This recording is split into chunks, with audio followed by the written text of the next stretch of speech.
해보실래요? 실망하지 말자. 실망하지 말자. 네, 실망하지 말라라고 하는 제목으로 같이 은혜를 나누려고 합니다.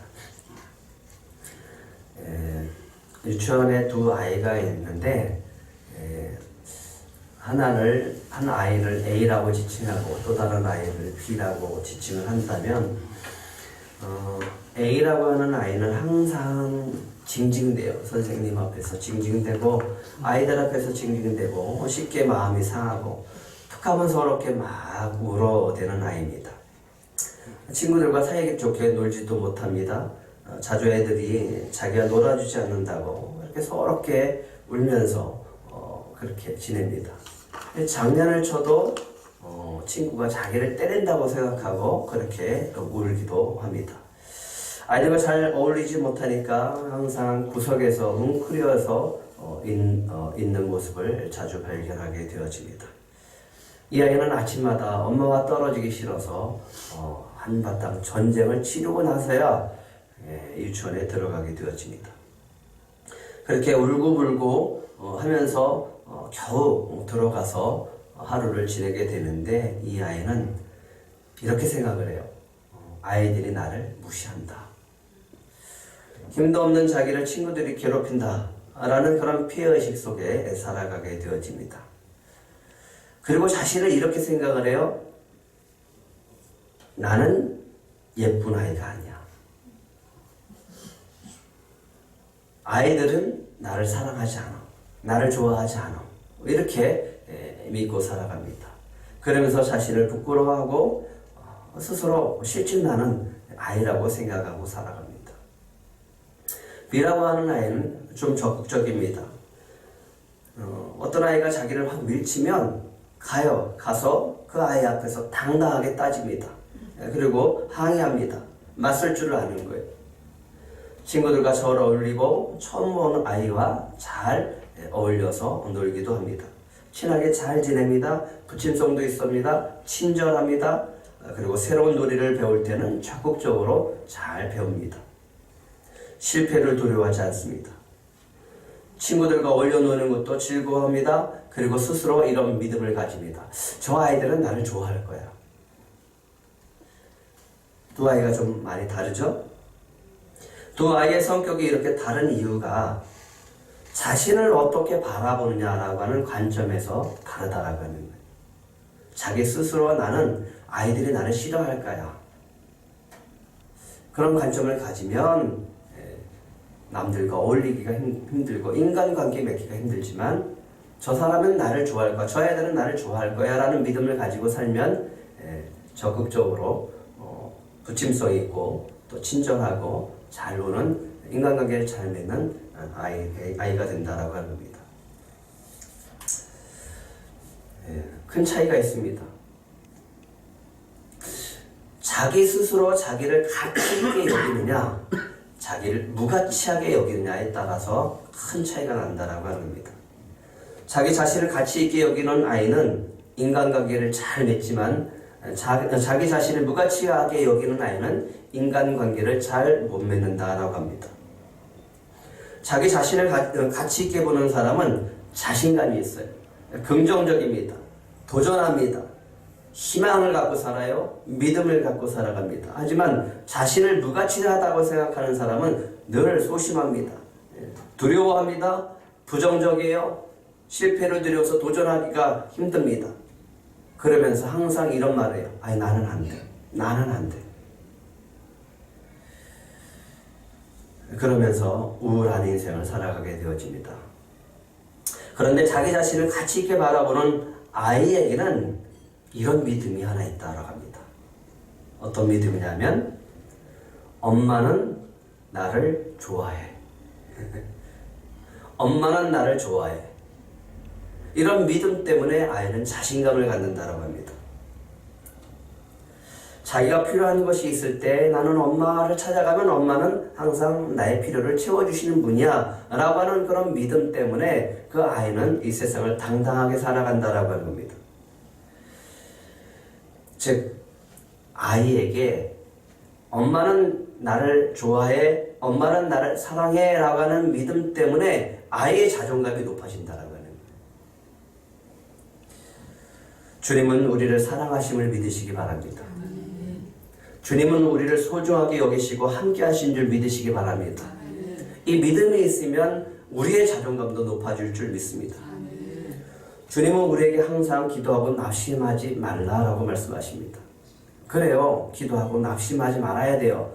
그런데 기도해도 낙심되는 일이 참 많다라고 하는 거예요. 세상적으로 보면 우리가 계획한 대로 되지 않아서 낙심할 때가 있습니다. 우리가 생각한 대로 이루어지지 않을 때 낙심할 때가 참 많습니다. 열심히 노력을 했는데 그것에 대한 열매가 없을 때, 기대 이하로 나타날 때 우리는 낙심하게 되어집니다. 뿐만 아니라 우리가 주님을 믿고 살면서도 이런저런 이유로 낙심하게 되어져요. 기도를 해도 낙심하게 되어집니다. 소원한 것들이 더디 이루어질 때 실망한 마음이 생기죠. 그러다 보면 하나님의 방법보다는 내 방법을 찾고 싶은 마음이 생겨질 때가 있어요. 기도의 응답이 더디 올 때는 실망한 마음에 기도도 포기해버리고 싶을 때가 참 많습니다. 악인이 형통한 걸 볼 때는 도대체 하나님은 왜 그러실까? 라는 마음속에서 실망한 마음에 신앙생활에 대한 열정이 사라질 때도 있습니다. 내가 이렇게 열심히 믿어봐야 나에게 돌아오는 유익이 없다라는 생각 속에 낙심하게 됩니다. 교회적으로 보면 부흥이 더디 올 때 낙심하게 되어집니다. 더 이상 이 대한민국에서는 더 이상 부흥이 없나 보다라는 그런 절망적인 생각을 하게 될 때도 있습니다. 우리의 마음을 낙심케 해서 주님을 바라보지 못하게 하는 것이 사단의 전략입니다. 우리는 그것을 잘 알고 있어요. 그런데도 그 전략이 우리 사단의 전략인 것을 알면서도 우리는 낙심하고 살아갑니다. 낙심하게 되어지면요, 소망이 사라집니다. 희망이 사라져요. 믿음이 사라집니다. 기쁨이 없어요. 그런데 특히 신앙적인 열등감에 빠지게 되어지면 우리는 낙심에 빠질 수밖에 없습니다. 그 부동에 빠질 수밖에 없어요. 왜 다른 교회는 이런 역사가 일어나는데, 이런 교회에 그런 놀라운 기적과 역사가 나타나는데 우리 교회는 나타나는 것 같지 않을까? 왜 저 성도는 저런 기적과 은혜 속에서 축복을 받고 살아가는데 왜 나에게는 그런 은혜와 축복이 없을까? 왜 우리 교회는 이런 식으로 우리가 신앙적인 열등감에 빠져버리면 낙심에 빠질 수밖에 없는 거예요. 이렇게 신앙적인 열등감에 빠져서 낙심하게 될 때 어떻게 해야 그 낙심에서 벗어날 수 있을까? 어떻게 하면 될까요? 낙심하면 소망이 사라집니다. 낙심하면 소망이 사라지니까 기쁨이 없고 행복함이 없습니다. 그런 상황 속에서 우리는 어떻게 벗어날 수 있을까? 오늘 하나님이 그런 신앙의 열등감에 빠진 유다 백성을 구원하고 계시는 것을 볼 수 있습니다. 하나님은 고레스의 마음을 감동시켜서 이렇게 명령합니다. 유다 백성들한테 명령합니다. 예루살렘으로 가서 성전을 건축하라, 이렇게 명령합니다. 그래서 유다 백성들이 고레스의 명령을 따라서 예물을 가지고 기쁜 마음으로 성전 건축의 기쁨을 가지고 새 소망을 가지고 귀환하게 되어집니다. 그래서 귀환해서 성전을 지대를 쌓으면서 그 기쁨 속에 하나님께 감격의 찬양을 올려드립니다. 제사장들의 예복을 입고 나팔을 붑니다. 레위 사람들이 악기를 가지고 찬송을 합니다. 온 백성이 이렇게 찬송합니다. 주는 지극히 선하심으로 그의 인자하심이 이스라엘에게 영원하시도다. 그런데 그때 옛날 솔로몬의 영광을 봤던 이 족장들이 파괴된 성전 틀에서 초라하게 성전 기초가 쌓여지는 것을 보고서 대성통곡을 하고 울기 시작합니다. 대성통곡을 하기 시작하는 거예요. 포로에서 돌아와서 다시 성전 건축을 하는 것에 대한 감격은 있어요. 하지만 옛날 솔로몬의 영광을 봤던 이 족장들은 너무 초라해 보이는 거예요. 그러면서 마음에 나와 우리 조상들이 하나님 앞에 죄를 보면서 이렇게 파괴된 성전들을 보면서 너무 죄송하고 미안해서 눈물이 나는 거예요. 그리고 이 후손들을 바라볼 때 우리들의 죄가 너무 커서 너무 미안해서 그래서 통곡을 하고 눈물을 흘리게 되어집니다. 하지만 그 영광을 보지 못했던 젊은 세대들, 그 세대들은 이제 성전을 짓게 됐다라고 하는 그 기쁨 속에서 주는 지극히 선하심으로 그의 인자심이 이스라엘에게 영원하시도다라고 하면서 찬양을 올리고 기뻐하고 춤을 추면서 하나님께 영광을 올려드리게 되어집니다. 그런데 그 기쁨도 잠시 약 2년 만에 대적들의 방해로 성전 건축이 중단되어지고 약 15년 동안 성전은 중단되어집니다. 성전 건축이 중단되어져요. 성전은 점점 황폐화됐고 이제는 성전인지 아니면 이 쓰레기장인지 그 폐허된 그 황량한 땅에서 사람들은 관심을 잃어갑니다. 더 이상 성전 건축에 대한 관심이 사라졌어요. 그리고 자신의 집을 짓기에 바빴고 자기의 삶에 바빠버렸습니다. 하나님은 그런 상황들을 보면서 학개 선지자를 통해서 책망합니다. 이 성전이 황폐하거늘 너희가 이때 판벽한 집에 거주하는 것이 옳으냐? 너희 행위를 살펴봐라. 아무리 일을 열심히 해도 너에게는 열매가 없을 것이다. 만족함이 없을 것이다. 소득이 없을 것이다. 행복함이 없을 것이다. 그러니 너희는 산에 올라가서 나무를 가져다가 성전을 건축하라. 그리하면 내가 그것으로 기뻐하고 영광을 얻으리라. 학계를 통해서 내가 너희와 함께하노라 라고 하는 말씀을 듣고 백성들은 감동을 하기 시작합니다. 그래서 성전 건축을 다시 시작해요. 그런데 한 달이 못 되어서 다시 낙심이 찾아오기 시작하는 거예요. 성전 건축이 다시 시작되었지만 그들이 생각한 것만큼 성전이 착착착착 진행되어지지 않아요. 건축자재도 부족하고 기술자도 별로 없고 인력도 부족합니다. 예전에 솔로몬 성전을 건축할 때는 수많은 사람들이 수많은 일꾼들이 한꺼번에 모여서 아주 절차대로 그 많은 이 자재들을 착착착착 이렇게 진행해서 건축이 잘 진행되어졌습니다. 그런데 지금은 그렇지 않은 거예요. 그러고 보니까 옛날에 솔로몬 성전의 영광을 보았던 어르신들이 소식을 듣고 현장에 나와서 말씀하십니다. 솔로몬 성전의 제단은 많은 사람들의 재물을 한꺼번에 드릴 수 있는 아주 큰 제단이었는데 옛날에는 노바다라고 하는 것도 있어서 한꺼번에 많은 것들을 이렇게 씻어낼 수 있었는데 또 성전에 들어가면 등잔대가 10개나 있었고 떡상이 10개나 있었다라고 하는데 지성소에는 언약궤가 있었다라고 하는데 지금 우리는 뭐냐? 성소의 두 기둥은 얼마나 큰지 얼마나 화려했는지 모른다. 성전이 얼마나 화려했는지 모른다. 그런데 이 수르바벨의 성전을 보니까 참 초라하다.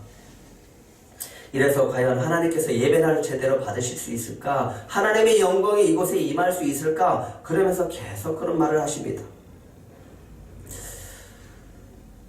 성전은 진척되지 않는데 자꾸만 어르신들의 그 옛날 솔로몬의 성전의 추억만 생각하시고 이야기하는 거예요. 그리고 자꾸만 비교하면서 이야기합니다.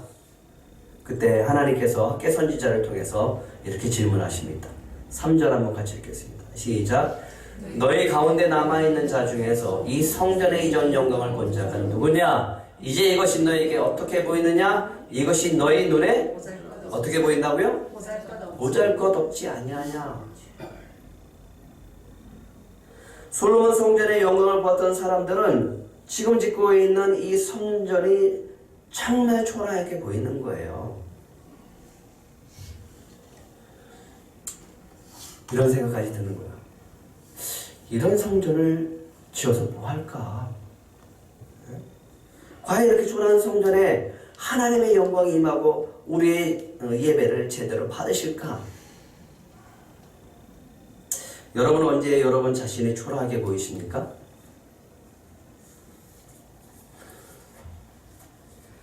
우리가 초라하게 보일 때는요, 열등감을 갖게 될 때인데 그 열등감은 다른 데서 오는 게 아니라 남들과 비교할 때 옵니다. 아이들이 부모의 말을 짜증내고 화를 낼 때가 있어요. 언제입니까? 다른 아이와 비교할 때. 야, 엄마 친구 아들은 이번에 전교 1등 했다더라. 야, 엄마 친구 딸은 이번에 수학 경시대에서 1등 했다더라. 걔는 공부도 잘하는데 생긴 것도 이쁘더라. 내 친구 아들은 공부도 잘하고 운동도 잘하고 성격도 좋고 리더십도 있는데 키도 크고 잘생겼더라. 애들이 이런 얘기를 들으면 너무너무 힘들어해요. 엄마가 얘기하는 그 아이는 너무너무 완벽하게 보이는 거예요. 근데 내 모습은 너무 초라하고 너무 부족해 보이는 거예요. 그리고 그 아이를 따라가기에는 너무 멀어 보이는 거예요. 그래서 자포자기하고 그래서 우울하게 살아갑니다. 이런 말을 들을 때 정말 살기 싫죠. 신앙의 열등감도 언제 오냐면 비교할 때 와요. 교회 규모가 얼마나 크냐, 기가 죽어요. 목사님 교회는 자체 건물입니까? 전세입니까? 월세입니까? 월세는 얼마나 됩니까? 교회 성도 수가 얼마나 됩니까? 당신 교회 목사님은 얼마나 유명하십니까? 인지도가 있습니까?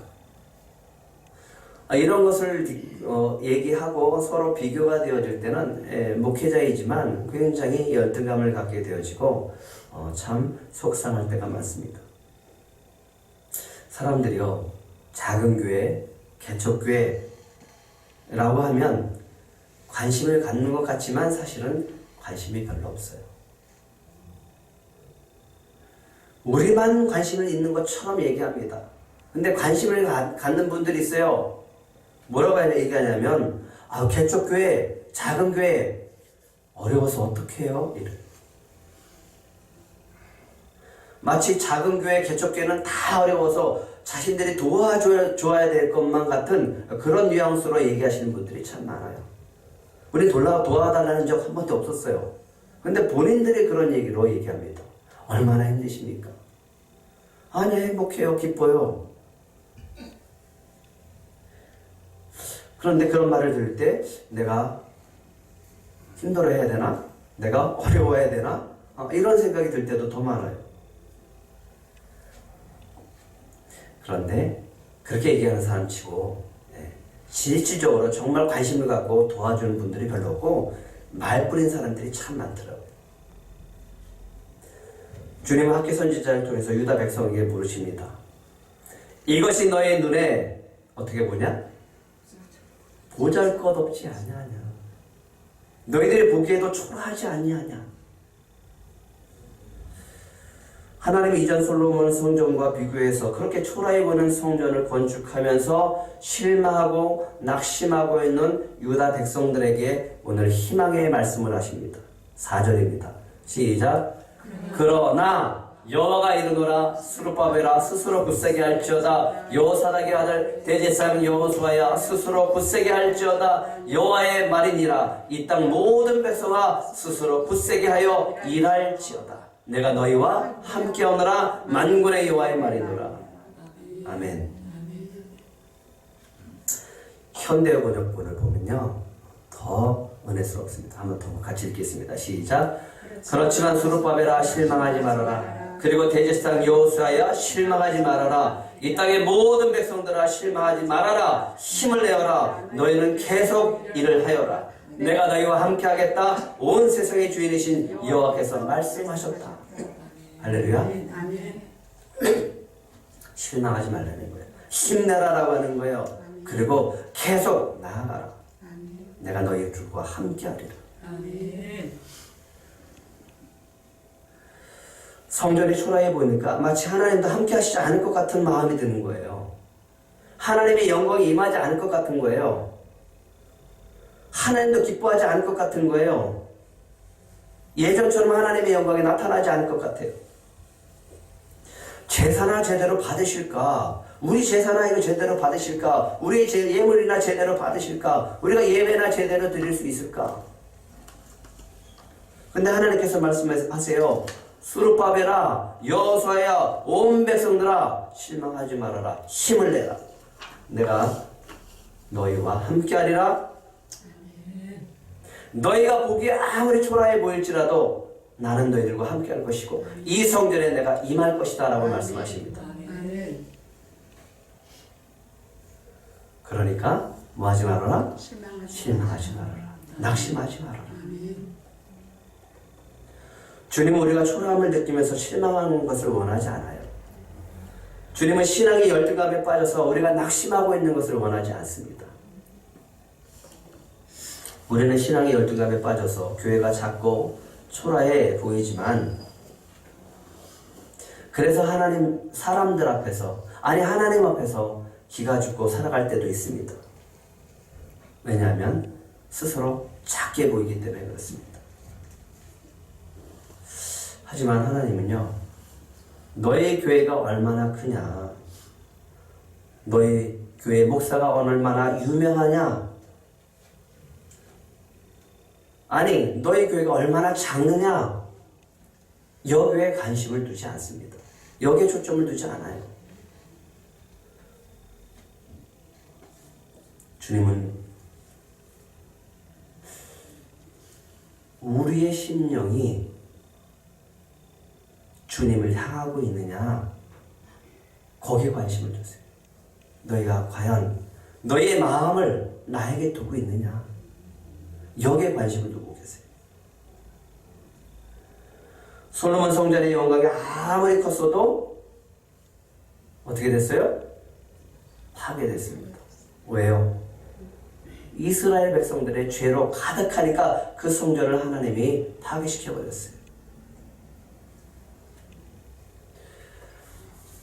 아무리 우리의 눈을 보기에 보잘것없어 보이는 교회일지라도 주님이 세우셨음을 믿으시기 바랍니다. 그러기에 주님의 영광이 임하실 줄 믿습니다. 주님이 보시는 것은 얼마나 크냐 화려하냐 이것을 보는 게 아니라 내가 그것에 함께 할 수 있느냐라고 하는 거예요. 너희가 그것을 원하느냐 이것을 보시는 거예요. 그 안에 얼마나 주님을 바라보면서 거룩한 삶을 살아가고 있느냐 이것을 보시는 거예요. 그곳에 내가 영광으로 임할 수 있는 성전이냐 이것을 보시면서 말씀하십니다. 주님의 영광과 성령께서 오늘 우리와 함께 하시리라. 이 믿음을 가지고 다시 힘을 내시기 바랍니다. 주님은 오늘도 이 들꽃순복음교회 또 저와 여러분 안에 성령으로 말씀으로 임하실 줄 믿습니다. 예수님이 수가성에 갔습니다. 우물가에서 사마리아 여인이 물을 기르러 오는 것을 보고서 이야기를 하십니다. 그 여인의 과거를 다 이야기할 때 여인이 자신의 모든 것을 다 알고 계시는 예수님이 선지자인 줄 알고 이렇게 얘기를 합니다. 주님, 우리 조상들은 이 그리심산에서 예배를 드렸는데 왜 유대 사람들은 예루살렘이 유일한 예배 장소라고 그렇게 주장하고 있습니까? 왜 예루살렘 성전에서만 예배를 드려야 된다고 얘기를 합니까? 그러니까 예수님이 말씀하십니다. 요한복음 4장 21절입니다. 같이 읽겠습니다. 시작. 예수께서 이르시되 여자여 내 말을 믿으라. 이 산에서도 말고 예루살렘에서도 말고 너희가 아버지께 예배할 때가 이르리라. 예배하는 곳이 이 그리심산도 아니고 저 예루살렘에 있는 성전도 아니고 아버지께 예배할 때가 온다. 예배는 어디서 드리는가가 중요한 것이 아니라 너희가 어떻게 드리냐가 중요하다.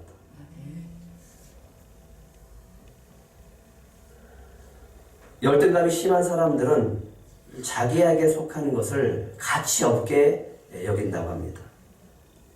마치 자기가 갖고 있는 너무너무 소중한 것들을 불량품 취급을 한대요. 아무리 비싼 명품 가방을 얻고 싶어서 그렇게 애를 쏘고 그것 때문에 열등감을 갖고서 그렇게 힘들어 해놓고서 막상 자기 손에 딱 들어오면 쳐다보지도 않는데. 왜? 이거는 가치 없는 거야. 내 거니까. 왜? 자기 스스로 무가치하게 여기니까. 근데 자존감이 높은 사람은요, 아무거를 줘도 소중하게 여기고 가치 있게 여깁니다.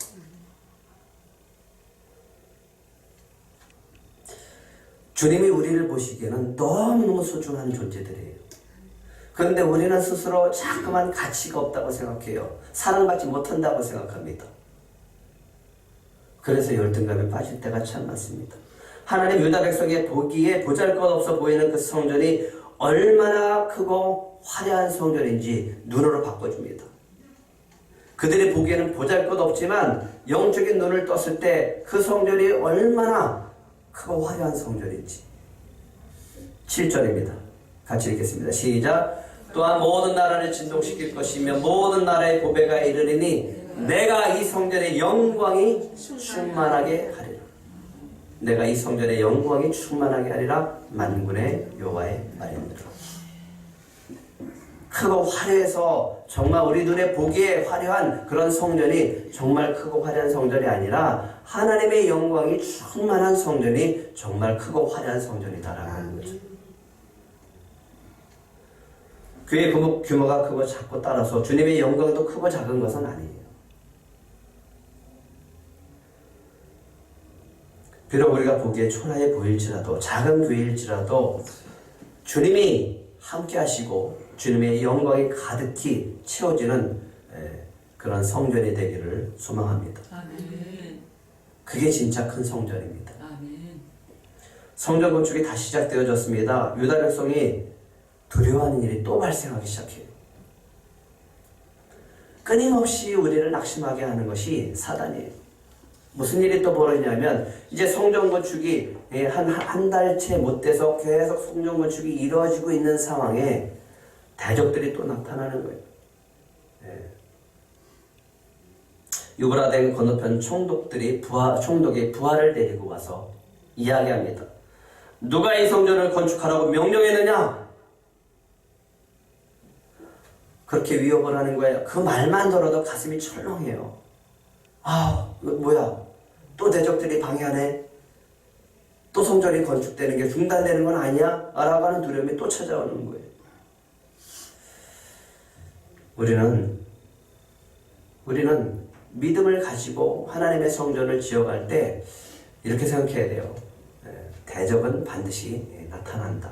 방해는 반드시 있다. 그렇게 생각하고 대비를 해야 됩니다. 성전 건축이 더디 이루어지는 것 때문에 낙심이 되어져요. 자꾸만 옛날에 솔로몬의 영광을 봤던 어르신들의 얘기로 자꾸만 그들의 성전 건축하는 것을 낙심케 합니다. 그리고 대적들이 와서 낙심케 해요.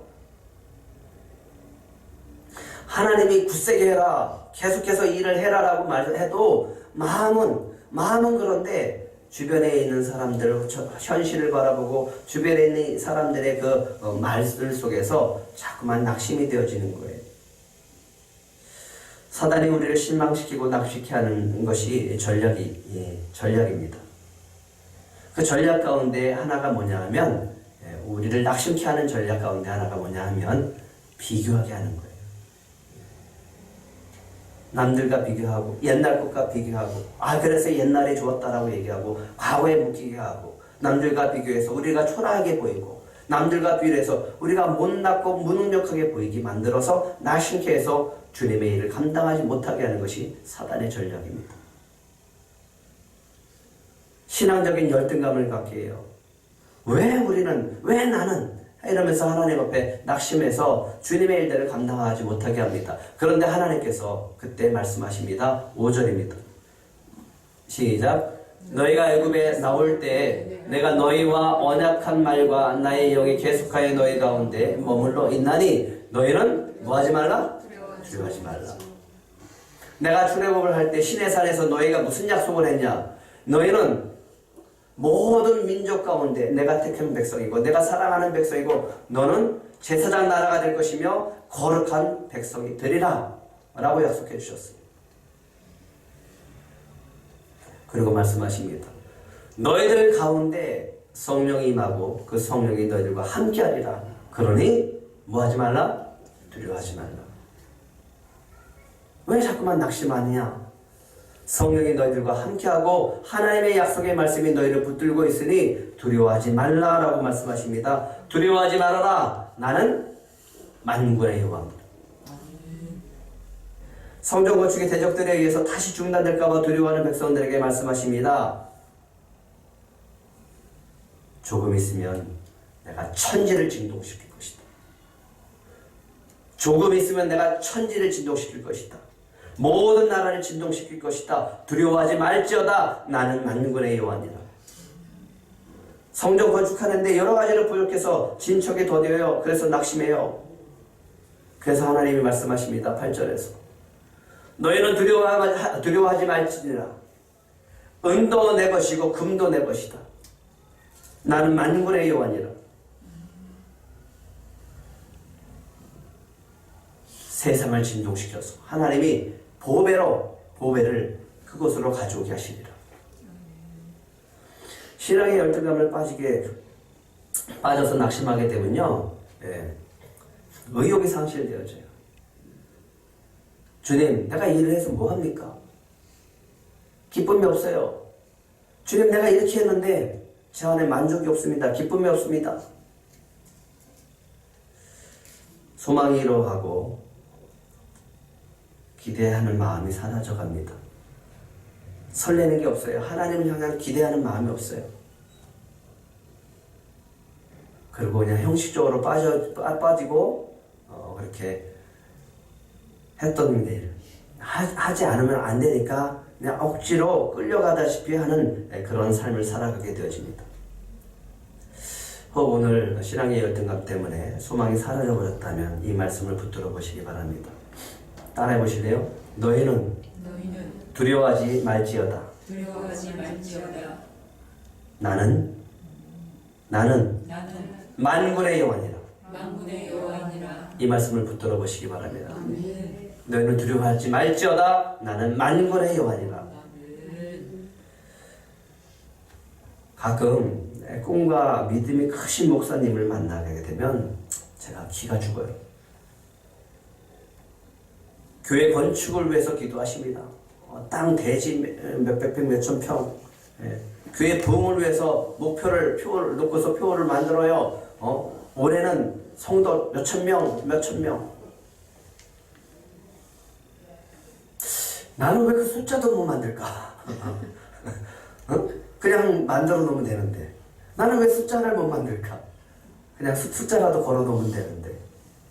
어떤 목사님은 이 조감도까지 다 그려갖고 그냥 놓고서 기도하시더라고요. 믿음은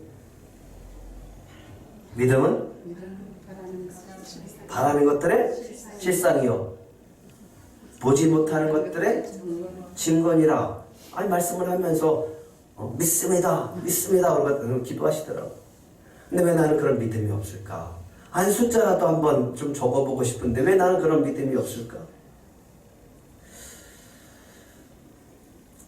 왜 나는 이렇게 꿈이 없을까? 왜 나는 입을 크게 열리라고 했는데 크게 열라고 했는데 입도 왜 이렇게 작을까? 왜 그렇게 나는 믿음이 없을까라는 자책을 하게 되어집니다. 그런데 그런 분들이 가끔 꿈이 이루어지지 않아서 목표를 바꾸시는 것을 볼 수 있었습니다. 몇만 명, 몇천 명 그러더니 그걸 빼시더라고. 숫자를 줄이시더라고. 기도 제목이 바뀌어지는 것을 볼 수 있었습니다. 근데 그것도 안 되니까 어떤 분들은 목회에 대한 기쁨을 잃고 하나님에 대한 기대도 상실하는 것을 볼 수 있었습니다. 이상하다. 왜 하나님이 주신 꿈들이 점점 작아질까? 하나님이 목표하겠던 그 수치가 왜 점점 줄어들까? 라는 의문을 갖게 되기 시작을 했어요. 정말 하나님이 주신 거라면 그걸 끝까지 밀고 나가야 되는 게 아닐까? 교회와 세상을 향해서 성도들을 향해서 큰 꿈을 가지고 선포하셨는데 그게 이루어지지 않으니까 왜 그걸 수정할까? 그러면 과연 그게 하나님이 주신 꿈일까? 아니면 더 멀리 후대에 이루어 주실 꿈이라서 그런가? 이런 생각을 해요. 혹시 그분의 목표가 너무 컸던 것은 아닐까? 정말 하나님 보여주신 꿈을 가지고 기도하신 것일까? 정말 정해주신 목표이기 때문에 그것을 놓고 기도하신 것일까? 혹이라도 목사님의 욕심 때문에 그렇게 정해놓고 기도했던 것은 아닐까? 하나님은 지금 뭘 짓고 싶어 하십니까? 성전입니다. 하나님은요, 뭐라고 3절에 뭐였죠? 너희가 보기에 보잘것없지 않느냐라고 물어보십니다. 그래놓고서 무슨 성전을 건축하기를 원하십니까? 너희가 보기에 보잘것없는 성전을 건축하시는 거예요. 하나님은 지금 솔로몬 성전이 다 무너졌는데 그 솔로몬 성전이 무너진 것을 다시 화려하게 건축하기를 원해서 성전 건축하라고 하는 게 아니에요. 너희가 보기에 초라해 보이지만 너희가 보기에 보잘것없지만 나는 그 성전을 너희가 짓기를 원한다 이렇게 말씀하시는 거예요. 근데 사람들은 옛날에 솔로몬의 성전의 영광만 바라봐요. 그리고 초라해서 낙심해요. 주님은 솔로몬의 성전을 지금 건축하라고 하는 게 아니라 수룹바벨 성전을 건축하라고 명령하시는 거예요. 그리고 말씀하십니다. 두려워하지 말지니라. 내가 만군의 여호와니라. 내가 너희와 함께하리라. 그러니 힘내서 계속 전진해 나가라. 성전 건축해라 라고 말씀하십니다. 주님은 오늘 성전을 다시 건축하면서 보잘것없어 보이는 성전 때문에 실망하는 수룹바벨과 여호수아와 온 백성에게 놀라운 말씀을 해주십니다. 9절입니다. 시작. 이 성전의 나중 영광이 이전 영광보다 크리라. 만군의 여호와의 말이니라. 내가 이곳에 평강을 주리라. 만군의 여호와의 말이니라. 우리가 신앙의 열등감에 빠지면요, 낙심하고 실망하게 되어집니다. 왜 저 교회는 저런데? 왜 저 성도는 저런데? 왜 우리 교회는? 왜 나는? 이러면서 자꾸만 낙심하게 되어져요. 주님은 오늘 저와 여러분들에게 이름을 한 분 한 분 부르십니다. 사랑하는 아들아, 실망하지 말아라. 사랑하는 딸아, 실망하지 말아라. 사랑하는 들꽃교회 성도들아, 실망하지 말아라. 힘을 내라. 내가 너희와 함께하리라. 아멘. 그리고 오늘 이 말씀을 우리에게 다시 소망의 말씀을 주십니다. 다시 한번 9절 읽겠습니다. 시작. 이 성전의 나중 영광이 이전 영광보다 크리라. 만군의 여호와의 말이니라. 내가 이곳에 평강을 주리라. 만군의 여호와의 말이니라. 오늘 이 말씀을 가지고 기도했으면 좋겠습니다. 이 말씀을 가지고 우리 낙심했던 마음을 다시 새 힘을 얻어서 주님과 함께 출발해 보시기 바랍니다.